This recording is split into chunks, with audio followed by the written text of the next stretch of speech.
I have a very complicated relationship with the Sonic the Hedgehog series in that I haven't really enjoyed any of the games I've played, but I really love the characters. I mean, I haven't played every Sonic game, so maybe there's one out there that will do it for me, but so far nothing. Regardless, the characters are by far my favorite part of the Sonic series. I can't even explain it really, I just love these characters and the weird world they occupy.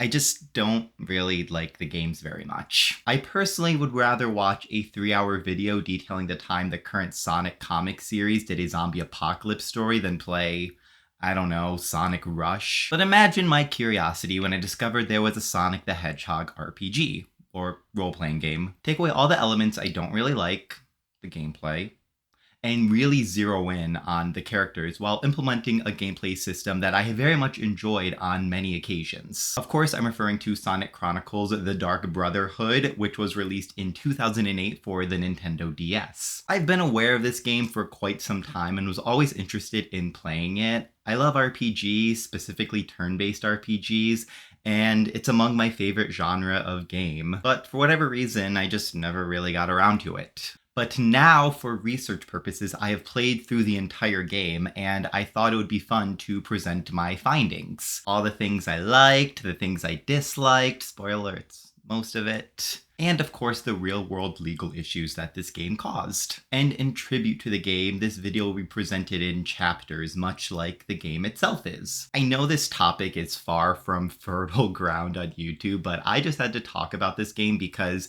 there's so much to unpack, and it's been such an object of curiosity of mine for so long. And there have been things that have been uncovered fairly recently as of recording. Okay, are we ready? Well, I'm not, but let's go.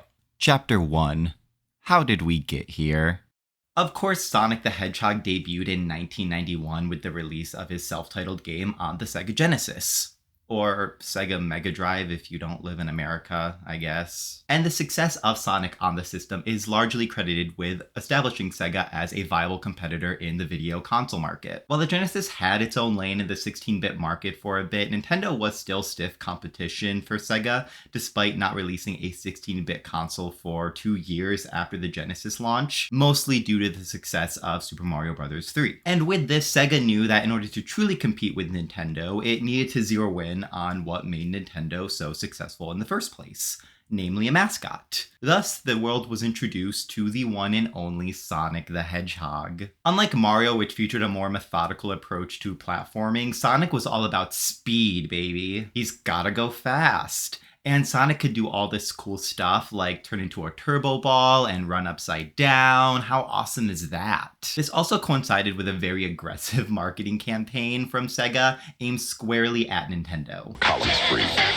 What Nintendo? Buy a 16-bit Genesis system between. The Genesis was marketed as the cooler and edgier console compared to the safe and boring Nintendo console. Your baby cousin plays Nintendo, you don't play Nintendo. Though the SNES ultimately did beat the Genesis in terms of sales, it was a pretty close race. It wasn't like Nintendo shut out Sega or anything. Ultimately, both Nintendo and Sega would struggle with the transition to 3D consoles with the Nintendo 64 and Sega Saturn systems, mostly due to the absolute juggernaut that was Sony's PlayStation. Another big blow for Sega was the fact that the Saturn did not feature a mainline Sonic game, despite an attempt at making one. Sonic followed up the Saturn with the Dreamcast, which ultimately did feature Sonic's first foray into 3D gaming, the much beloved Sonic Adventure. Unfortunately, the Dreamcast was also a commercial failure, leading to Sega bowing out of the console manufacturing business altogether. But that did mean that for the first time, Sonic could go multi-platform. And despite Sonic games releasing on multiple platforms, the Hedgehog did start to become closely associated with Nintendo. So much so that he became one of the first non-Nintendo characters to be featured in the Super Smash Bros. Series. And Sonic and Mario have famously competed at the Olympics together. Turning our attention to Nintendo,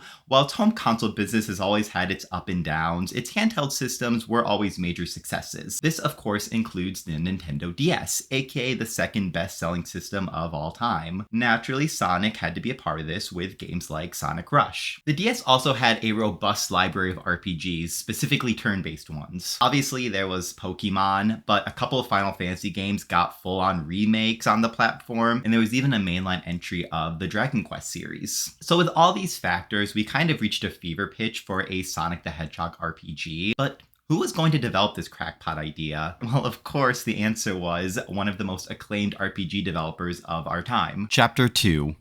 A Sonic RPG, huh?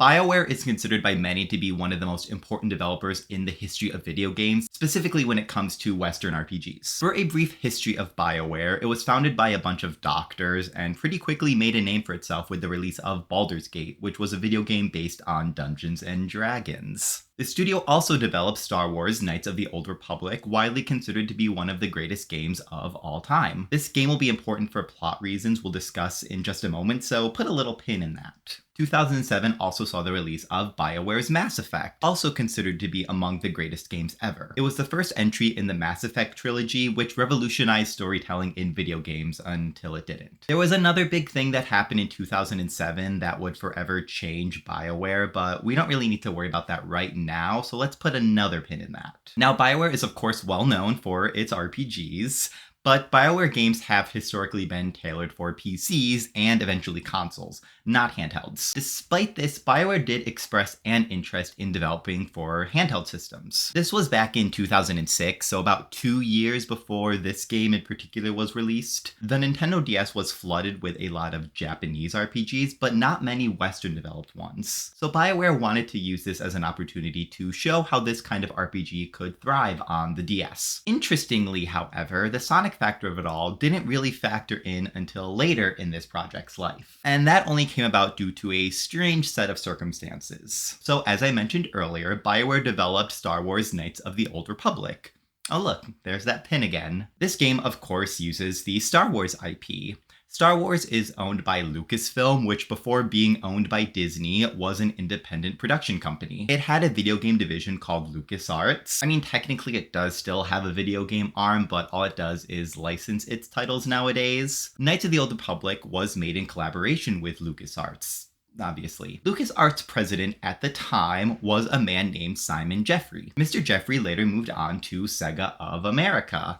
And with that, BioWare, having an established relationship with Jeffrey, pitched a Sonic RPG to Sega. Some of you may be wondering why a Sonic RPG even exists, and maybe thinking that a Sonic RPG is a flawed idea from the very start. But I will challenge you on that. Let's look at our old pal Mario. Mario famously has ventured into the RPG genre multiple times, and they're among his most beloved titles. Mario's first RPG was way back in 1996, and dare I say it, I think Sonic is actually a better fit for the genre than Mario. Both Mario and Sonic are known for their diverse lineup of characters, but in my opinion, Sonic tends to lean into the ensemble a little more often. Well, Sonic kinda stopped doing that for a bit, but it does seem like Sega is getting better at it. With Mario, the only time the ensemble really gets to shine is in the spin-off titles. There's only one Mario RPG in which established characters join your party, and it's the first one. And even then, it was only 3 of the 5 characters.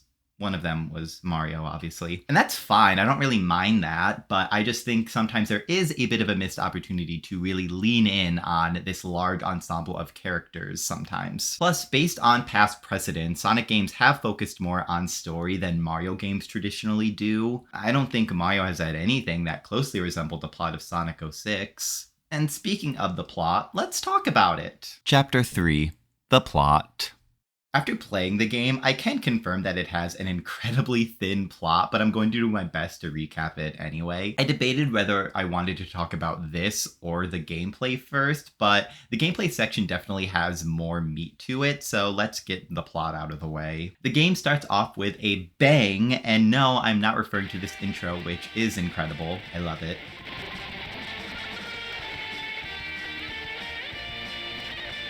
But making it even better is the fact that we go from this high energy intro with this rockin' theme to this music at the title screen.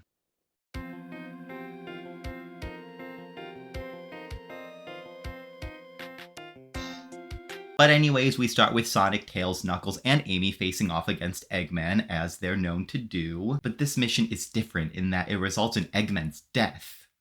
At least, that's what it looks like. This also results in Eggman's airship crashing into the middle of the city, and that's not really addressed. at all. Pretty sure that's considered a war crime in some territories. But whatever, Eggman is defeated and Sonic decides to go out on his own for a little bit. I think a few years. It's not really specified. Unfortunately, Sonic receives a distress signal from Tails explaining that not only is Knuckles missing, but so are the Chaos Emeralds, which I'm pretty sure happens all the time and isn't that different from any other Sonic game. Of course, since this is a Sonic game, we have to start the adventure in Green Hill Zone. This is where Sonic has his first encounter with the villains of the game, when they ambush him by blocking his path with, crates. While this is too much for Sonic, Amy thankfully comes to his rescue by smashing the crates to bits. Amy joins the party, and the two travel to Central City to meet up with Tails, who also joins the party. They also meet up with the military, who's obviously working with Rouge the Bat. They learn that the cause of the group's current predicament is a group called the Marauders. Rouge then joins the party as we explore the city for tech left behind by the Marauders. And by that I mean take part in the same battle 3 or 4 times. I lost count. However, because of this, they're able to track the Marauders down to the Mystic Ruins, where they meet Big the Cat. And Big the Cat likes Amy, so he joins the party. I don't like Big the Cat. But the party finds the Marauder base, where Knuckles isn't really saved, as he conveniently rescues himself at the exact moment the party shows up. And with that, Knuckles joins the party. After this, the group determines that Eggman is not only alive, but obviously the reason behind everything that's happening, so they resolve to find him. Along the way, however, the party backtracks to Green Hill Zone to find the game's most important party member. Of course, I'm referring to Cream the Rabbit. The gang met Cream earlier in the game, where we find out that she lost her beloved Chow Cheese. While we couldn't find Cheese at the time, now that we have Knuckles, we can climb, where we're able to find the bow tie wearing Chow. And after returning him to the daughter of an average human height mother, Cream officially joins the party. And I do want to discuss this character in particular a little later, so put another pin in that. With this new addition to the party, they return to the Mystic Ruins, where they run into everyone's favorite Sonic character, Shadow. So to find Eggman, the party searches for and finds various Eggman devices to track him down because reasons. But when the party does find Eggman, he reveals that he is in fact not affiliated with the Marauders and actually wants to stop them as well. So in a shocking twist, Eggman joins the party, which actually isn't shocking at all. Obviously, Eggman was gonna join the party. I guess it's also important to note that Angel Island just disappears. And that's no good, because not only is Angel Island Knuckles' home, it's also where the Master Emerald is found. Oh no! But thanks to Eggman, the heroes sneak into his former base of Metropolis, since Angel Island is apparently being pulled towards it for whatever reason. Before our heroes can do that, however, they are once again confronted by Shadow, where Sonic decides to take him on one-on-one. First by racing in an endless runner, and then by defeating him in battle. The gang learns that Shadow's main objective is searching for his bestie, Omega the Robot, so they agree to help him and he joins the party. After this, the party runs into Shade, who is essentially the field leader of the Marauders, and it's revealed that Shade is an echidna. Gasp! And for those who may need context, Knuckles' whole shtick is that he is apparently the last of the echidnas, but basically Shade is from a tribe of echidnas called the Nocturnus clan, which Knuckles had always thought was a myth because they disappeared ages ago. Of course, this all leaves Knuckles with a bit of an existential crisis, but he can't mope around for too long because Shade immediately blocks the road, preventing them from moving forward. But since this is Eggman's base, he knows of another way to get in, so the party splits into two, and I left Big behind because I hate him. While exploring Metropolis, the party does in fact find Omega the Robot, and he joins the party. Through shenanigans, they manage to get to Angel Island, where they meet the leader of the Nocturnus clan, Imperator Ix. I think that's how you pronounce it anyway. Unfortunately, by the time the party gets to Angel Island, Ix already has the Master Emerald and declares his plans to take over the world. Or maybe Dimension, I don't really remember. We learned that due to the warmongering ways of Ix, the Nocturnus clan was exiled to an alternate dimension called the Twilight Cage. But not only does Ix want to free his clan from this prison, He also wants to take over the world. And this totally non-shocking revelation absolutely shocks Shade, who betrays Ix and tries to defend the party. Following this, the party is thrown back to Metropolis, where Shade immediately decides to redeem herself and join the party. And viewer, this is where the story kinda goes off the rails. The party decides to follow Ix back into the Twilight Cage to stop him and rescue the Chaos Emeralds. So the group builds a spaceship and just heads into this alternate dimension. However, Eggman decides to stay behind and everyone is just fine with that for some reason. I'm sure that'll have no repercussions whatsoever. From here, the party engages in alien shenanigans. Basically, the Twilight Cage is full of different species that were conquered under Ix, and while they all seem loyal to him, they're clearly not. And so the party hops from planet to planet, helping these aliens with their problems and gaining the Chaos Emeralds in the process. There's also some interpersonal drama between the different species, I guess. It's basically an exposition dump for things that don't matter. But with 5 of the 7 Chaos Emeralds in the party's possession and the aliens united against Ix, everyone storms the Nocturnus stronghold. Of course, things aren't going to be that easy because Team Sonic is immediately ambushed by 2 robot guards, with each holding the final 2 Chaos Emeralds. And so the party once again splits in 2, with one party being led by Sonic and Tails and the other being led by Knuckles and Shade. Each party focuses on a specific robot, with the one being tailed by Sonic's group, inexplicably flooding the chamber with water. Despite these setbacks, both robots are defeated, and thus all 7 Chaos Emeralds are brought together, and Ix is finally able to be confronted once and for all. Knuckles and his group reaches Ix first, and it looks like Knuckles may be considering working for Ix because of the echidna-ness and all, but it's all a ruse and he actually ambushes Ix. We do get some backstory for the Nocturnus clan, but it's nothing super revelatory. Mostly all we need to know is that after prevailing in a self-inflicted war, the Nocturnus clan is suddenly and mysteriously pulled into the Twilight Cage by an unknown force. But what results is 3 back-to-back battles with Ix, with no major differences between any of them, except for the last one, of course, having an endless runner section. Thankfully, Ix is defeated once and for all, or so we think, as he uses the Mastered Emerald in a last-ditch effort. However, as Team Sonic now has all the Chaos Emeralds, Sonic uses them to become Super Sonic, and after a battle that's basically a glorified cutscene, Ix is for real defeated. But Ix still has one more trick up his sleeve as he attempts to close the wormhole back into Sonic's dimension. However, the heroes manage to reach the Cyclone in time, and they just leave all the echidnas and everyone else in the Twilight Cage as they escape back home safe and sound. Or so they think, because when they return, they find things have changed dramatically in their absence. Apparently, time moves much differently between the 2 dimensions, and Eggman was able to capitalize on this by taking over the entire world. I'm sure the group really regrets leaving Eggman behind, huh? Who would have foreseen that? Anyways, that's where the game ends. First, we have a self-congratulatory cutscene that essentially acts as the game's credits, and to my delight, the characters mentioned this will all need to be addressed in the next episode. And it even ends with a "the end," complete with a question mark. Incredible.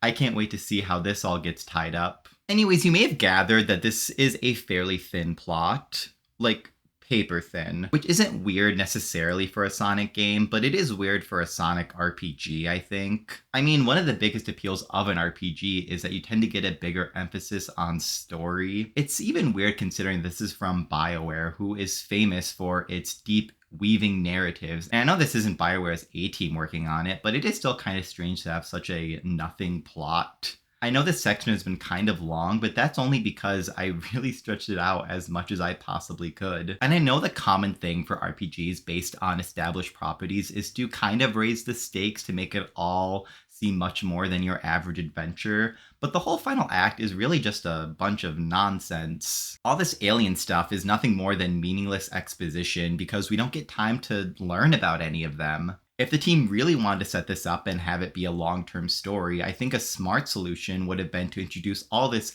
much earlier into the plot, if not make it the crux of the plot itself. Because as it stands right now, it's all so rushed. I swear to God, the first 4 chapters individually felt longer than it took me to get through all of the last 3 chapters combined. And unfortunately, the villains of this game are a giant wash. Which sucks because in theory it should be such a cool angle. Long lost Echidna showing up after so long of Knuckles thinking he was the only one, only for it to be revealed that these Echidnas are evil. But the only real member of the Nocturnus clan you ever spend any real time with is Shade. And it's cool that she joins your party, but after that, they're all nameless, faceless drones. To underscore this problem, may I point out that you only ever encounter Ix, the main villain of the game, twice throughout the entire story.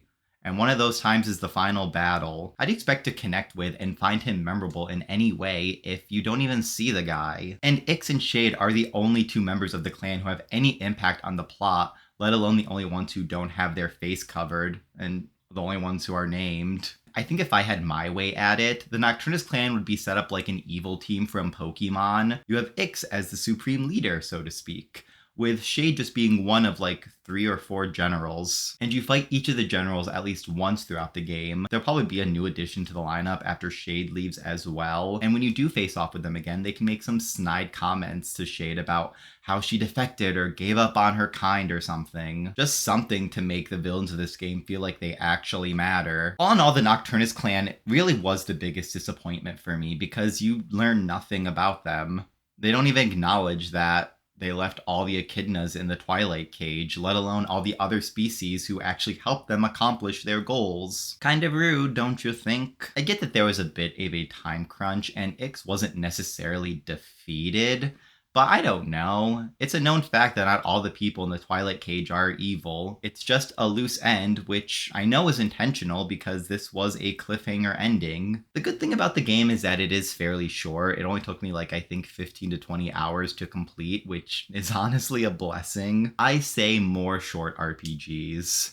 I just finished the Super Mario RPG remake, and how refreshing is it to not feel like you're dedicating a significant chunk of your time playing a 100-hour RPG. I still haven't finished Dragon Quest XI on my PS4, and I started that back in like 2020, I think. I know I'm ragging on the story a lot, but believe me when I say that the story wasn't even my least favorite part of the game. So let's move on to that section. Chapter 4. The gameplay.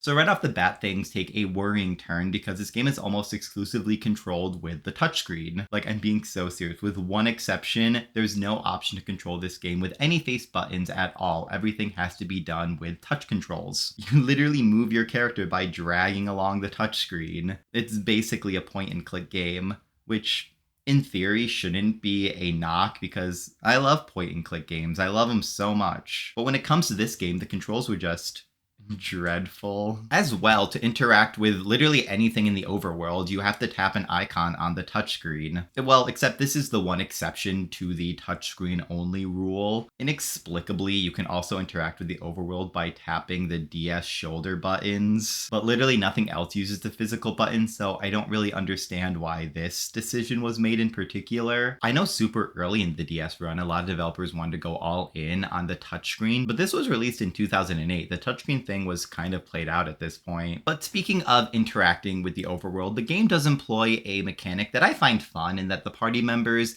can interact with the world in unique ways. You accomplish this by switching between your party members in the overworld. And I know I said fun, but I don't mean in an engaging way, more like in a, oh, that's cute kind of way. All this really amounts to is reaching a specific roadblock on the map that can only be passed by specific characters. And you just need to switch to that character that has the ability to move forward. So for example, Sonic can dash, Knuckles can climb, Amy can break boxes, Big can walk through toxic gas. But these traits aren't exclusive to one character either. So Tails, Rouge, and Cream can all fly, while Knuckles, Amy, and Shadow can also dash, and Knuckles can also break boxes. However,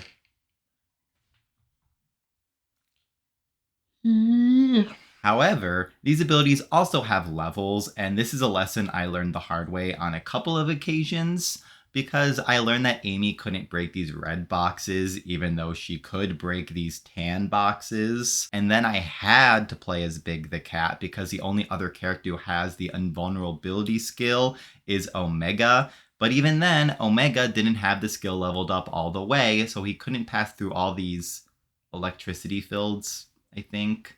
That made me mad, but I still did find it fun enough as a mechanic and a welcome distraction from the normal gameplay. Plus, it gave me excuse to play as Cream the Rabbit and Rouge the Bat, which I always welcome. Okay, now it's time to get to the real meat and potatoes of Sonic Chronicles, the battle system. This game is a classic turn-based RPG at its core, so all the characters complete their actions one at a time, and the player chooses the actions of the party in advance of each round. Despite the simplicity of the turn-based system, and it being a tried and true formula, the developers still managed to mess it up somehow. For starters, the battles are terribly, painfully slow. Like, the attack animations take so long sometimes. Sometimes even a basic attack can take like 5 seconds, which I know doesn't sound super long at first, but it does add up. Take, for example, this attack from a random scorpion enemy, which I conveniently have footage of right here.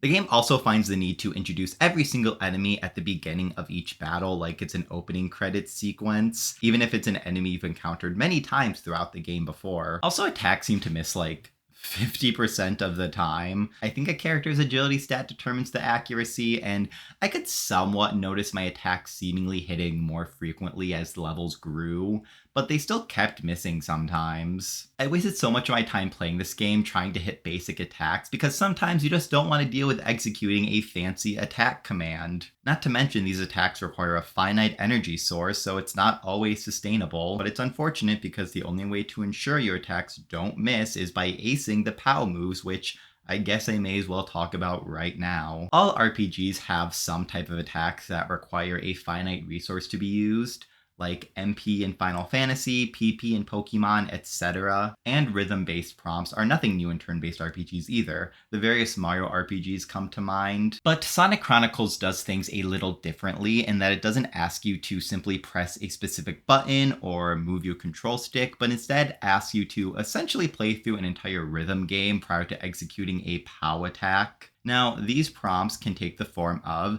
tapping buttons in time with an outer ring closing in on it, rapidly tapping a button to fill in all the dots before the outer ring closes, or dragging a button across a dotted line. I've heard it compared to Elite Beat Agents, which could be true, but I've never played that game. Sometimes a POW move even requires a combination of these different prompts.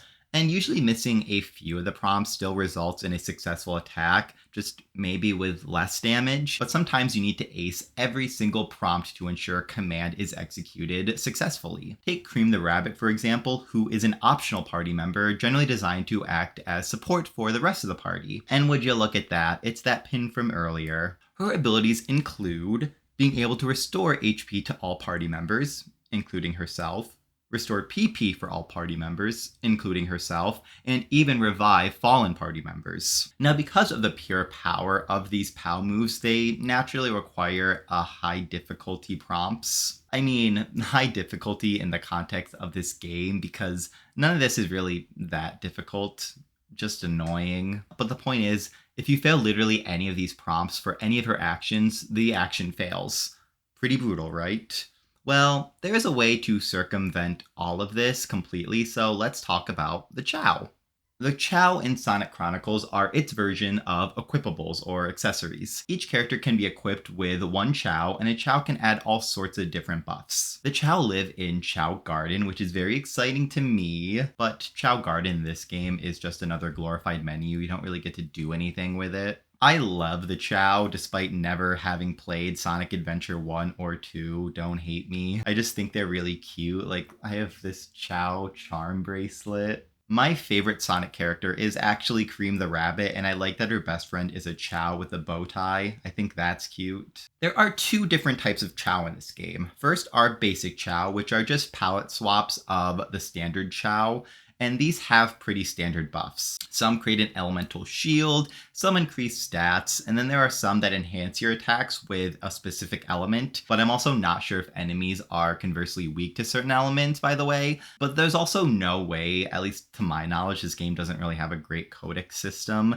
to determine what enemies resist what elements until they get hit with said elements. Then there are the rare Chow, which have more distinct appearances and come with more substantial buffs. These include restoring HP or PP to every party member at the beginning of each round, reviving a party member once per battle, etc. But there's one Chow in particular I'd like to talk about. Ferox. Ferox is yet another rare Chow and is honestly pretty cute looking. His ability is that anyone who has him equipped will be able to successfully execute every POW command without the need for those rhythm game prompts. Equip this Chow to Cream, for example, and you just broke the game, giving you essentially unlimited PP restoration, HP restoration, and unlimited reviving of party members. Granted, it's not like this Chow is easy to find, it is rare. To add Chow to your inventory, you just need to find various Chow eggs throughout the overworld and wait for them to hatch, which to be fair only takes like a minute or so at most. However, every Chow that hatches from these eggs is completely random, but with some patience, you're able to get whatever Chow you'd like. In theory, I guess if you find enough of this Chow, you could equip it to all of your party members, but I didn't like the idea of doing that. This game is already boring enough as is, so even if the rhythm game prompts are frustrating, at least it created some feeling of engagement within me. I also couldn't find anywhere else to put this in, but there's another thing about the battles that really frustrated me that I need to talk about. So as we have established, all the action takes place on the bottom screen of the DS. Like a map, which is nice, as well as the HP and PP of your party. In battle though, it does show the battle order, which is a great feature. I love when RPGs do that. Unfortunately, it only shows the battle order for your party specifically, not when the enemies attack.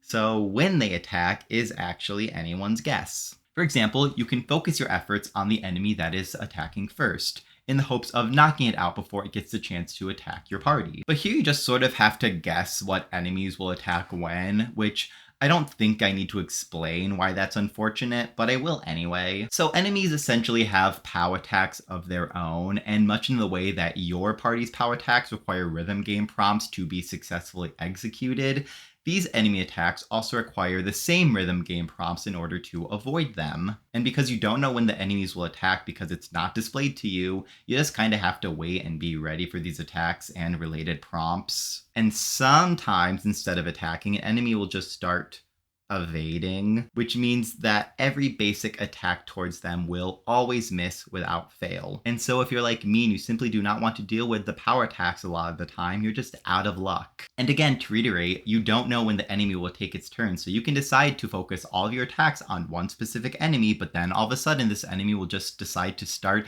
evading all attacks, so you essentially waste a turn. This lasts until the enemy takes another turn, and if it doesn't attack, it will no longer be evading. But they can also simply just evade again. Sometimes enemies have multiple turns in one round, and sometimes they don't. Again, there's no way to know. Plus, this is a game where your attacks already miss like half the time, so the point is I was never having a good time with these battles. Oh, I also need to talk about the endless runner segments. You're first introduced to this mechanic quite early in the game, like I'm pretty sure it's part of the first battle you have after Amy joins the party. Again, it's an endless runner, so you don't control the movement of your characters, you just control the jumping, which is used to avoid obstacles, and if you do hit an obstacle, your characters lose HP. These endless runner segments can trigger at random, giving you yet another thing to elongate battles. Yay! Sometimes they're story mandated, but not that frequently. You also need to successfully complete this section to flee from battles, and if you fail at it, you're just back in the battle. However, choosing to flee from a battle also sacrifices all of the other party members' turns, so you just have to wait for the enemies to complete their turns to either try to flee again, or just decide to deal with it and continue the battle.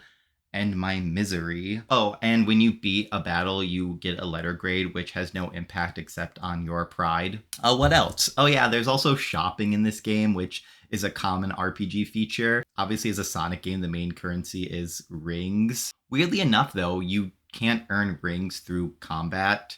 The only way to earn rings is by finding them on the overworld map.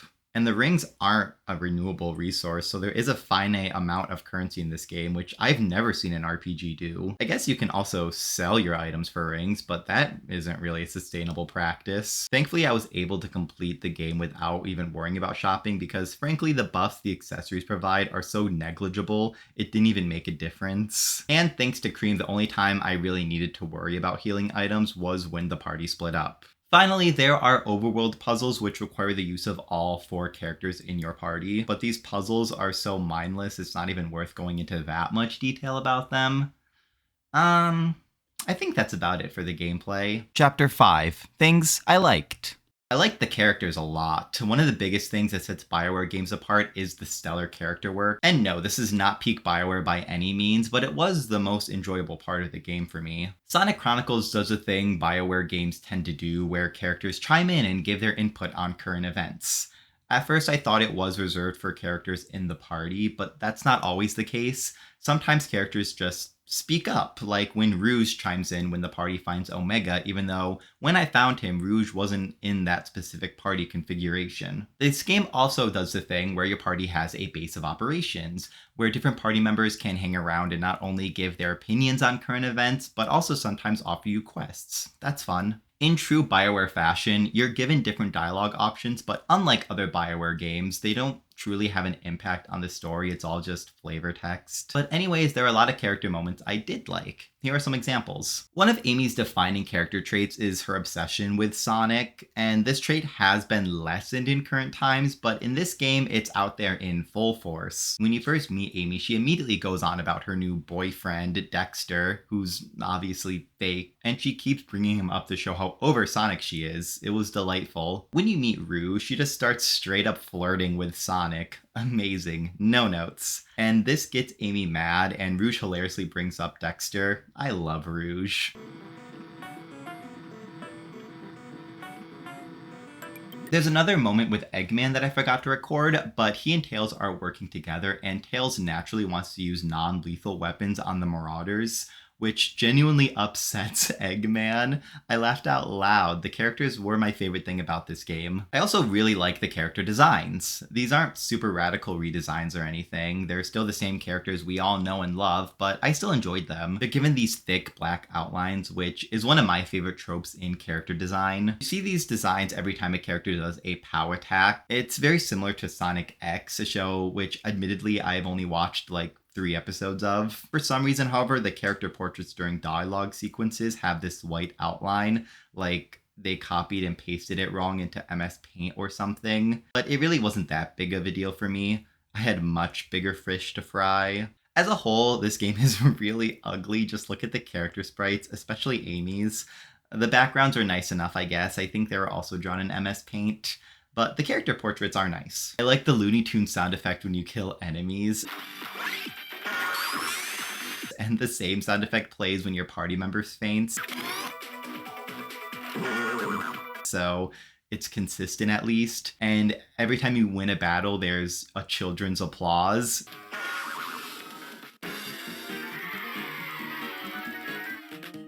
This game's music is infamously bad. It's probably the most infamous thing about this game. Well, say for one thing maybe. But honestly, the music just came around to be quite funny and enjoyable for me. Here are some of my favorites.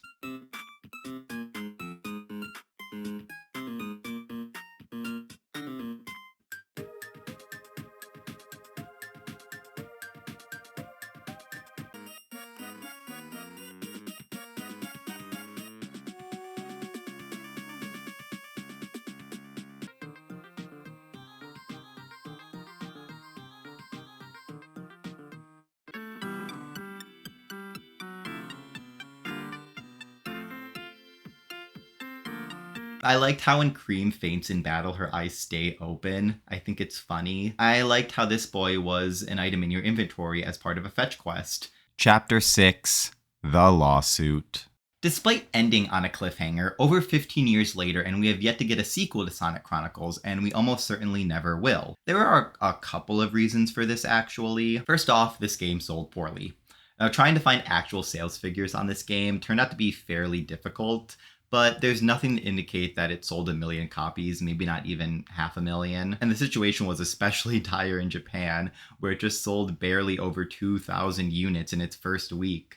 Yikes. Second off, there was that big change regarding BioWare, the game's developer that I mentioned earlier. Let's take that pin out right now. So in 2007, which remember was a year before this game was released, BioWare was purchased by video game publisher Electronic Arts, also known as EA. And to no one's surprise, EA was not interested in making a game based on Sonic the Hedgehog, an IP it does not own. It could just make Anthem instead. And of course, I can't forget about the lawsuit. Okay, this part is going to be a bit of a doozy, so bear with me. We're going to have to add a bit of context. So even though Sonic the Hedgehog is primarily known for its video games, it is a massive multimedia franchise delving into films, TV shows, and comic books. The current publisher of the Sonic the Hedgehog comic series, I refuse to say Sonic Comics, is IDW. However, for most of the Blue Blur's life, the license was held by Archie Comics. Yes, that Archie Comics. The Archie comic books are weird. If you're like me and have never read the comics and are only really familiar with the video games, you'll really get hit with whiplash if you ever delve into them. Interestingly, for most of its run, the Sonic comic books were heavily inspired by the 90s Sonic cartoon. Well, one of the two 90s Sonic cartoons that aired simultaneously. The more serious one, in which Eggman is an evil tyrant on the planet Mobius, and Sonic is a member of a resistance group called the Freedom Fighters. And while the comic eventually included more of the classic game cast, it also had a large number of original characters, including some that originated from the TV show, like Sally Acorn, Bunny Reboot, Antoine de Coulette, and more. Ultimately, one of the defining aspects of this run of comics is that it is full of characters. So many characters. For most of the comics run, it was written by a man named Ken Penders. Despite using a lot of characters created before the comics release, he did create a lot of original characters for the comics as well. And a lot of those characters were echidnas. Penders even left the main series for a bit to focus on the Knuckles-focused spin-off series. Notable creations include Knuckles' wife Julie Sue and his eventual daughter Lara Sue. He also created the Echidna tribe, the Dark Legion, which is not the Dark Brotherhood. Do not get them mixed up. I really can't go on about Penders' writing style because, surprise, I haven't read the comics, but I really don't like his art style very much. That's all I'll say on that. From what I can understand, his writing is considered divisive at best, but that's not what this is about. Anyways, Penders left Archie in 2006, and while you think this is where the story ends, you'd be wrong. The Penders had a grand vision to create a Mobius 25 years later story. And while Penders leaving Archie would normally be considered a fairly significant roadblock to continue writing it, it actually didn't stop him, because he began to file for copyright registration for his work on the Sonic comic book, namely focusing on the characters he created for the series. And amazingly, it was granted to him. I don't really know how or why, but it was. Of course, Sega and Archie were alerted to this, but didn't do anything for months before Archie finally decided to take action. The company sued Penders for breach of contract in an attempt to regain this copyright. Archie's argument was that because Archie simply licensed the Sonic IP, all characters created for the comic would be the property of Sega, not even Archie. And since Penders signed a simple work-for-hire contract, he would have no basis for his attempts to outright own these characters. Now, because of Archie's claims, the court asked Archie to simply present the contract Penders signed so they could, prove the claims. But somehow, amazingly, Archie could not produce the original copy of the contract. The only thing that could be offered was a photocopy of the contract, which obviously the court could not accept as solid evidence. Because of this unbelievable development, the case eventually ended and was settled out of court. And Penders was able to gain ownership of over 200 characters that he had created. This obviously had a major impact on the still running comics, including last-minute rewrites to remove essentially any characters or elements that were Penders' originals. This includes hilariously having most of the echidnas be unwillingly banished to parts unknown, never to be seen again. This includes Knuckles' wife. Eventually, Archie opted to simply reboot the comic continuity altogether, weirdly enough as part of a Mega Man crossover. This officially removed all elements, mostly characters, that were created specifically for the comics. Especially any echidnas, we can't have any of that. Well, except for Knuckles, obviously. And Tikal. Also, Archie fired its entire legal team after this fiasco.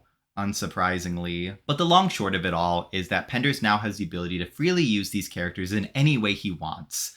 And that would be his grand vision, his magnum opus, the Lara Sue Chronicles, which, as of recording, has still not yet been released, though apparently he is planning to release it in July of 2024, so maybe I'll read it. I don't know. I think it looks ugly. You may be wondering why I gave all this context about the comic book series, which seemingly has nothing to do about the video game I spent all this time discussing. Well, this is necessary to have because Penders also sued Sega and EA over this game, because many of his fans informed him that the Nocturnus clan bared striking similarities to his Dark Legion, and Penders agreed. For what it's worth, the case was dismissed because of Penders' other legal issues with Archie. Penders did try to bring the case to court again, but unfortunately for him, was dismissed again. And while this could be considered a win for Sega and EA, it actually is a double-edged sword, because if, for whatever reason, the characters from Sonic Chronicles were to be used again, it would reopen the statute of limitations and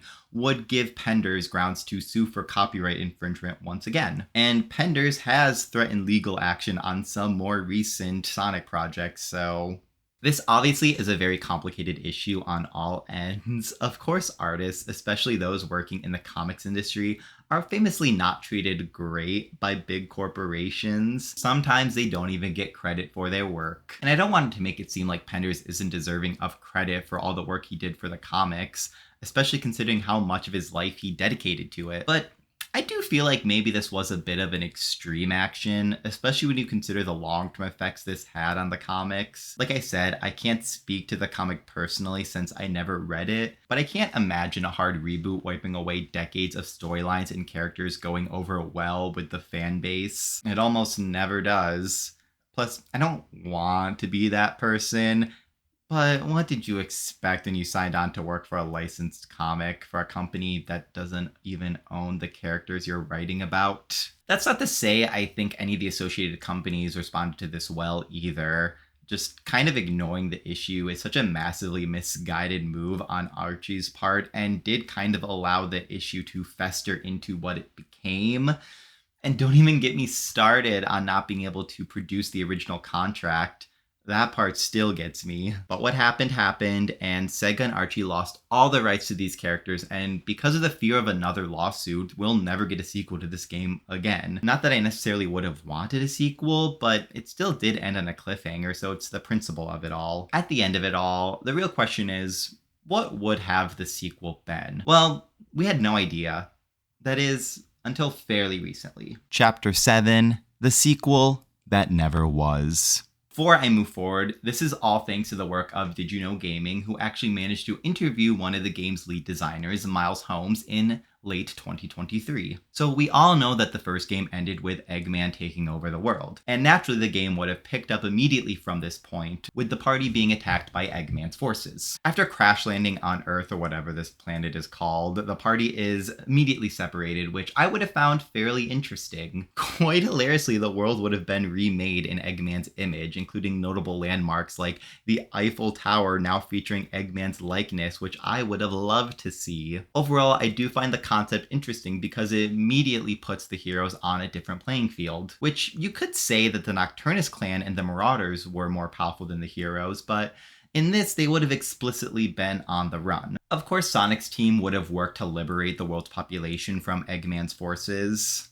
Unfortunately for everyone involved, these efforts would have been interrupted by the sudden appearance of the cosmic deity Argus, which did make a brief appearance, albeit indirectly, in the first game. Argus is actually the entity responsible for bringing not only the Nocturnus clan, but all the other alien species into the Twilight Cage. This event would cause Sonic and Eggman to once again team up to stop this brand new threat. Apparently, this would have meant Eggman shooting Super Sonic up into space to weaken Argus's defenses. This also would have opened up the Twilight Cage, freeing all the trapped species and allowing them all to team up and defeat Argus once and for all. It's also learned that Argus locking up all these species into the Twilight Cage was an effort to avert his destruction, which was foretold in a prophecy. While he thought this would serve to dispose of any potential opposing forces, what it actually meant was all these forces would suddenly be in one spot, and once the Twilight Cage opened, they would all be able to simultaneously work to defeat Argus. With the whole Argus issue neatly wrapped with a bow though, there was one bit of a loose end. Where did Argus hear about this prophecy? Apparently it was from another god, one that acted as an oracle of sorts, and one that was apparently more powerful than Argus himself. But who is this god, and would it eventually pay a visit to our heroes? That was to be a question for another day, and the story more or less was over on a satisfactory note. We even see the liberation of the remaining Nocturnus clan, finally allowing Knuckles to live with more of his fellow echidnas. It's not like it matters though, since we'll never see this game lest the creators face the wrath of Ken Penders. In fairness, Penders has stated that he would be more than happy to allow the creation of a Sonic Chronicles sequel if the respective parties pony up the cash. But why would they? BioWare fully planned to develop this game too, after which the studio would bow out, putting the ball in Sega's court whether they wanted to continue the series. However, when all said and done, the second game is nothing more than a hypothetical, and Sonic Chronicles is nothing more than a single game. One with a lot of potential? Is that what we should call it? Maybe. I'm not really sure. Chapter 8. Conclusion. Sonic Chronicles The Dark Brotherhood is ultimately a game doomed to be lost to time. Well, unless this video takes off, so like, comment, and subscribe. For starters, it's not very good, but also Sega can't so much as re-release the game without any potential legal consequences. Sonic Chronicles as a concept, though, is something that had a lot of potential. There's already a great groundwork for a worthwhile RPG considering the standard Sonic games are full of fun and unique characters. And Sonic's main gaming rival, Mario, has been in the RPG game for decades. There was even one of the most acclaimed developers, at least at the time, on board. But unfortunately, whether it was due to a lack of time, a lack of budget, or a lack of faith on the project, it all fell apart. Or maybe it was the opposite in some ways. Despite its half-baked concepts, the sheer amount of them present gives the impression to me that there was at least some sort of passion behind it. Now, this still doesn't excuse the frankly poor gameplay of the game, many of which stem from truly head-scratching decisions, especially with regards to the controls. Because, it must again be reiterated, who thought having this game be controlled exclusively with the touchscreen was a good idea? You add to that extremely slow pacing, frustrating battles, and incomprehensible map design, and all of it contributes to a pretty miserable play experience, if one that is quite fascinating to look at from a meta level. There's also the fact that this game was a major source of controversy, and itself became a touch point for one of the most controversial chapters in Sonic's history. Which again, that touches on a fairly sensitive topic with regards to artists' rights and the rights to claim credit for things you've created yourself, and the struggles with working for a large corporation such as Sega. Whew, wow, this video got way past whatever I originally intended it to be. I really just wanted an excuse to play this game and thought it would be fun to look back at, but there was so much to unpack. I'm already on page 28 of a script about Sonic the Hedgehog. Unfortunately, I do think a byproduct of this game's failure and subsequent legal problems is that we'll never see a Sonic RPG again, which I think is a shame. Sure, this one specific game was not good,